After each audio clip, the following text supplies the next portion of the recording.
अस्सलाम वालेकुम व्यूअर्स, कैसे हैं आप? उम्मीद है आप सब लोग ठीक होंगे, खैरियत से होंगे।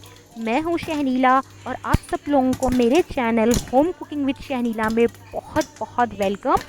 आज मैं आप लोगों के लिए बनाने जा रही हूं बहुत ही आसान और झटपट बनने वाली recipe, how to make perfect popcorn at home. ठीक है जी। इसके लिए आपको जो सबसे पहले काम करना है वो फ्राइंग पैन में आपको 2 टेबलस्पून कोकोनट ऑयल ले लेना है, या फिर आप एक्स्ट्रा वर्जिन ऑयल भी ले सकते हैं 2 टेबलस्पून। ठीक है जी। आप एक प्याली में पॉपकॉर्न निकाल लीजिए, मगर ये ध्यान रखिए कि आपके पॉपकॉर्न की क्वांटिटी सिर्फ इतनी हो जो कि आपके फ्राइंग पैन के बेस को कवर कर ले, मतलब एक लेयर सिर्फ हो। ठीक है, उससे आपके पॉपकॉर्न बहुत अच्छे तरीके से बनेंगे। बहुत ज़्यादा पॉपकॉर्न की क्वांटिटी ना ज़्यादा रखिएगा। ठीक है, सिर्फ एक लेयर हो जिससे आपकी बेस कवर हो जाए, और आपने उसका ढक्कन को बंद कर देना है।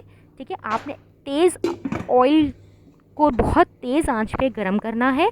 ठीक है, और जैसे ही आपके पॉपकॉर्न्स के अंदर पॉपअप शुरू हो तो आप आंच को मीडियम कर दें। ठीक है, और उसको पकने दें। जल्द ही 5 से 6 मिनट में आपके पॉपकॉर्न बन के तैयार हो जाएंगे। ठीक है, जो कि आपको और आपके बच्चों को बहुत पसंद आएंगे। ठीक है जी। तकरीबन 5 मिनट्स में ये रेडी हो जाएंगे। आप देखिए, ये देखिए किस तरीके से पॉपकॉर्न मेरे रेडी हो रहे हैं। ये देखिए जी, ये पॉपअप यहाँ पे स्टार्ट हो गया है। अब मैंने इसकी आंच को मीडियम पे कर दिया है।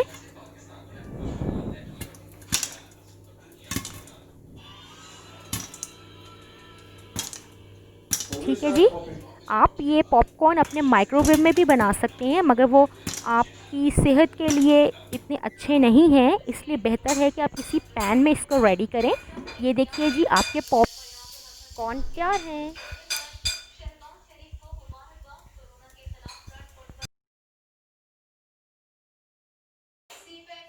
ये हमने अब सर्व कर दिया। अब आप चाहें तो इसके ऊपर नमक डाल सकते हैं या जो भी डाल सकते हैं। हम इसको बिना सॉल्ट के खाते हैं। We don't like that way.